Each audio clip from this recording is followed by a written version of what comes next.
샬롬 로중 읽어주는 제입니다. 오늘은 8월 16일 화요일 로중입니다. 우리는 주님의 명성과 그분의 힘과 그분이 행하신 기적을 오는 세대에게 선포합니다. 시편 78편 4절. 등불을 켜도 말 아래에 놓지 않고 등경 위에 놓는다. 그러면 그 등불이 집안에 있는 모든 사람에게 비친다. 마태복음 5장 15절. 주님께 감사하고 찬양하는 하루 되세요. 샬롬 하울람. 많은 어른들이 어른들의 말을 잘 듣는 아이들한테 아이고 착하지 이렇게 칭찬을 합니다. 그 아이는 정말 착한 걸까요? 그래서 어른들이 칭찬을 하는 걸까요? 어른들의 말을 잘 듣기 때문에 라는 건 그 아이의 어떤 행동이 어른들의 눈에 찼다는 뜻이겠죠. 어른이란 어떤 존재입니까? 이미 그 사회의 구성원으로서 한 세대를 살아온 사람을 이야기합니다. 살아봤더니 이런 류의 사람이 괜찮더라 라는 안목이 어른들한테 생긴 거예요. 그래서 자기들 눈에 띄는 아이들, 자기들이 보기에 흡족하게 행동하는 그 아이들을 착하다라고 이야기를 합니다. 그러면 2000년 전 우리 유대교의 상황으로 한번 거슬러 올라가 봅시다. 유대교 지도자들, 그러니까 유대교 어른들의 눈에 차는 사람은 어떤 존재였을까? 율법을 잘 지키는 사람이었을 거예요. 이 사람은 젊은데도 율법 안에서 흐트러짐 없이 잘 살아가고 있다. 하나님이 모세를 통해 준 율법을 잘 준수하며 살아간다. 아이고 이 젊은이 착하네. 이랬을 겁니다. 유대교 어른들의 눈에 착한 사람은 율법을 잘 지키는 젊은이였던 거예요. 그런데 우리 예수님은요, 이런 율법의 공적, 그러니까 인간이 하나님 앞에서 스스로를 의롭게 하려고 애를 쓰는 방법으로서의 이 구식 율법을 준수하는 걸 가지고 착하다라고 말씀하시지 않았어요. 오늘 우리가 함께 읽은 본문 중에 특히 가르침의 본문은 예수님이 하신 유명한 비유의 말씀입니다. 너희는 세상의 빛이다. 너희는 세상의 소금이다. 이제 나가서 맛을 내거라. 이제 나가서 너희 빛을 비추거라. 마태복음 5장 16절, 그러니까 오늘 가르침의 본문 바로 다음 절에 보면 그래서 너희의 착한 행실을 사람들에게 보이고 하나님께 영광을 돌려라. 이렇게 이야기를 합니다.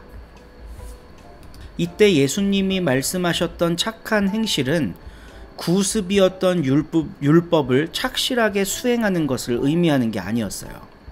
오히려 그렇게 착실하게 율법을 수행하려고 애쓰면 애쓸수록 자기 의에 빠져버리거나 회칠한 무덤처럼 자기 자신마저도 속이는 위선적 삶을 살게 된다고 예수님은 꼬집으십니다. 옛날 어른들의 눈높이에 젊은이들을 맞추며 살아가야 하는 것, 이것은 그 사회를 안정적으로 유지하는 데는 도움이 될지 모르지만 지금 다가오고 있는 하나님 나라의 도래를 막아서는 일이 될 수도 있습니다. 그냥 옛것이나 잘 지키며 살자, 이런 태도는 새롭게 도래하는 하나님 나라를 방해하는 역할을 하는 거예요. 1세기 팔레스타인에서 정확하게 율법의 수호자들이 예수님을 통해 다가오는 하나님 나라를 막아섰습니다. 예수님이 말씀하신 착한 행실이라고 하는 건 내가 소금임을 깨달아라. 너 자체에서 빛이 남을, 네가 빛나는 존재임을 깨달아라. 그리고 사람들에게 그것을 보여주어라. 그게 너희의 착한 행실이다 라고 말씀하고 계세요. 새로운 시대를 이끌어갈 그 사람들을 있는 그대로 받아들여주고 긍정해주고 축복해주고 너희의 빛을 비춰라 라고 응원해주시는 우리 예수님이셨음을 오늘 말씀을 통해 기억해 봅니다. 그래서 우리 서로 공동체, 이제 태어난 지 3년도 채 되지 않은 우리 공동체는 누구에게 착하다고 칭찬받을 건가, 이걸 한번 생각해 봤으면 좋겠어요. 주류 기독교, 기존의 이 사회 안에서 상당수를 차지하고 있었던 이 권력형 교회에게 칭찬받는 작은 교회가 될 것인가?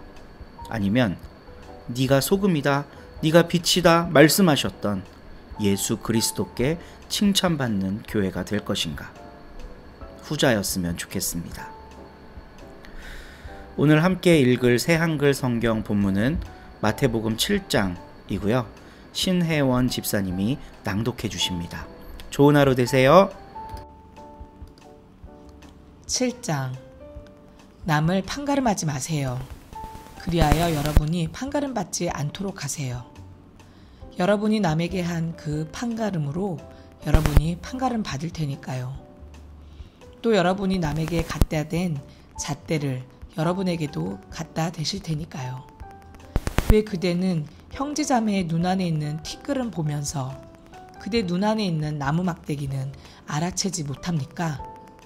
어떻게 그대가 형제자매에게 가만히 있어요, 그대의 눈에서 티끌을 빼줄게요 하고 말하겠습니까? 보세요. 그대의 눈 속에는 나무 막대기가 있습니다. 겉다르고 속다른 그대. 먼저 그대의 눈에서 나무 막대기를 빼버리세요. 그러면 그때 똑똑히 보고 형제 자매의 눈에서 티끌을 빼줄 수 있을 것입니다. 거룩한 것을 개들에게 주지 마세요. 여러분의 진주를 돼지들 앞에 던지지도 마세요. 그리하여 돼지들이 발로 그것들을 마구 밟지 못하도록 하세요. 또 그것들이 돌아서서 여러분을 공격하여 살을 찢지 못하도록 하세요. 달라고 하세요. 그러면 하나님이 여러분에게 주실 것입니다. 찾으세요. 그러면 찾아낼 것입니다. 두드리세요. 그러면 여러분에게 열릴 것입니다. 달라고 하는 사람마다 받고, 찾는 사람은 찾아내고, 두드리는 사람에게는 열어주실 테니까요. 여러분 가운데 어떤 사람이 자식이 빵을 달라고 하는데 돌을 내주겠어요? 물고기를 달라고 하는데 뱀을 내주겠어요? 그러므로 여러분이야말로 악할지라도 제 자녀들에게는 좋은 선물을 줄 줄 아는데 여러분의 아버지 곧 하늘에 계신 분은 얼마나 더 그러시겠어요. 달라고 하는 사람들에게 좋은 것들을 주실 것입니다. 그러므로 남들이 여러분에게 해주기를 바라는 것은 무엇이든지 다 여러분 자신들도 그대로 남들에게 해주세요. 이것이 율법과 예언서의 핵심이니까요. 좁은 문으로 들어가세요. 망하는 대로 이끌어가는 문은 넓고 그 길은 널찍하기 때문입니다. 그래서 많은 사람들이 그리로 들어갑니다. 그러나 생명으로 이끌어가는 문은 얼마나 좁고 또 그 길이 비좁은지요. 그래서 그것을 찾는 사람은 몇몇 뿐입니다. 거짓 예언자들을 주의하세요. 여러분한테 올 때는 양의 옷을 입고 있습니다. 그러나 속은 약탈하는 이리들입니다. 그들의 열매로 여러분은 그들을 알아차리게 될 겁니다. 가시나무에서 포도를 또는 엉겅퀴에서 무화과를 거두지는 못하잖아요. 이처럼 좋은 나무마다 아름다운 열매를 맺고 형편없는 나무는 나쁜 열매를 맺습니다. 좋은 나무가 나쁜 열매를 맺을 수 없고 형편없는 나무가 좋은 열매를 맺을 수도 없습니다. 좋은 열매를 맺지 않는 나무마다 찍혀 나가 불에 던져집니다. 그러니까 그들의 열매로 여러분은 그들을 알아차리게 될 겁니다. 나더러 주님, 주님 하고 말하는 사람마다 하늘나라에 들어가는 것은 아닙니다. 나의 아버지, 곧 하늘에 계신 분의 뜻을 실행하는 사람이 들어갈 것입니다. 많은 사람들이 바로 그날에 나에게 말할 것입니다.